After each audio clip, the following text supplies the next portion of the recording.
Hello friends, welcome to my channel. Today I am going to read an opinion, When Water Standards Don't Hold Water by Sachin Tiwale. He is a fellow Water and Society Program, Center for Environment and Development, Asoka Trust for Research in Ecology and the Environment. How much water should a person receive each day?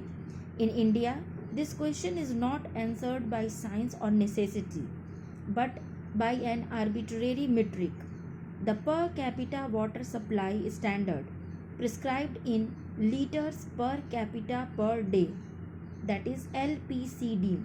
While the human right to water guarantees access to safe and clean water and obligates governments to provide basic services, in practice, this right is shaped by the per capita standard.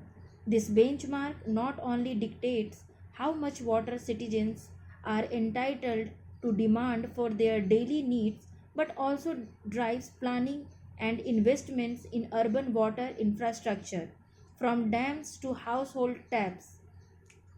Yet, despite its widespread use by municipal authorities across India, it lacks empirical grounding, objective rationale, and validity, making it a policy instrument built more on convenience than evidence. Defining per capita standard. The per capita standard combined with population figures is used to compute the domestic water demand of a city. It serves as a reference point to assess the adequacy, water shortages, and overconsumption. The per capita standard is also used to assess future investments required for developing and maintaining water supply services. In addition, water demand computed using this standard determines how much water is to be diverted from rural to urban areas and the scale of its negative consequences. Mumbai, for instance, justifies the development of upcoming dams using the per capita standard of 240 LPCD for domestic use alone, excluding losses. The per capita standards are prescribed by multiple agencies, including the Bureau of Indian Standards and the Central Public Health Environmental Engineering Organization, that is CPHEEO, a technical wing of the Union Ministry of Housing and Urban Affairs. Additionally, cities such as Mumbai and Delhi follow their own standards. Evidence suggests that these standards are not based on extensive consumer surveys or empirical data on water consumption.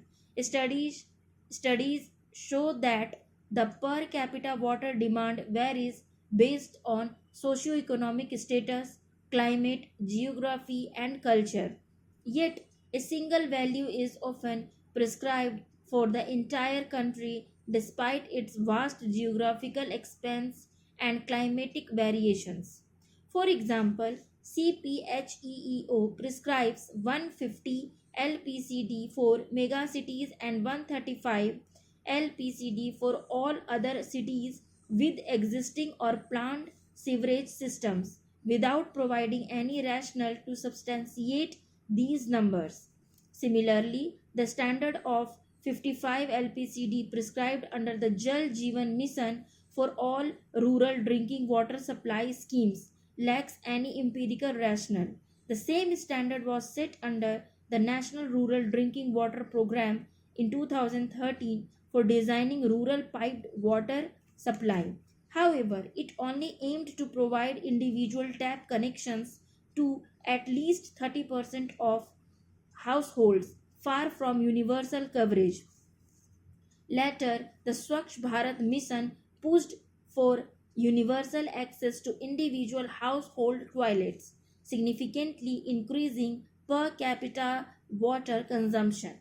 Yet, while promising a functional tap connection for every household under Jal Jeevan Mission, the earlier standard of 55 LPCD was retained.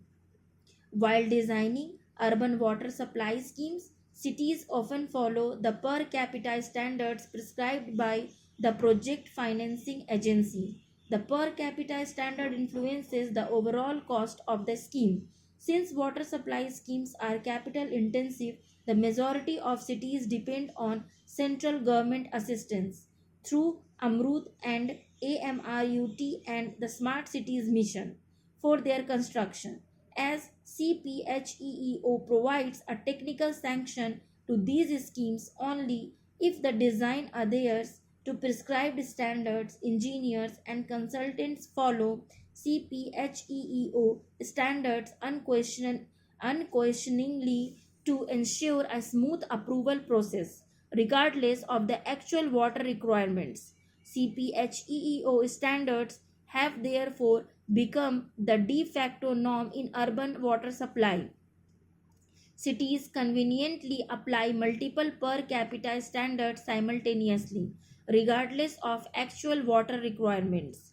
For instance, in 2012, while preparing the detailed project report for the Gargai Dam, Mumbai adopted a standard of 150 LPCD deviating from the 240 LPCD used for other projects just to meet CPHEEO requirements and secure central government funding.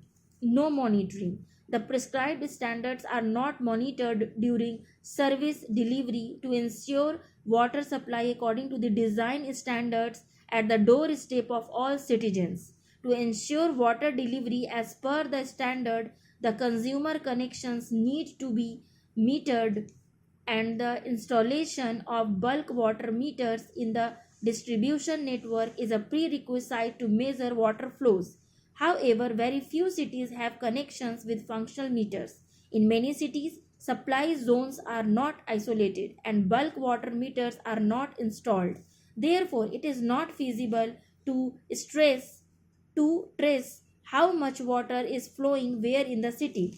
Although the service level benchmarks used by MoHUA to assess the performance of municipal water supply include per capita supply as a parameter. It is measured at the city level and therefore fails to indicate whether water is delivered to citizens according to the standard. As a result, the per capita standard of water supply, a useful metric for planners to allocate financial resources and engineers to design infrastructure, remains a fictitious number for citizens when it comes to actual service delivery.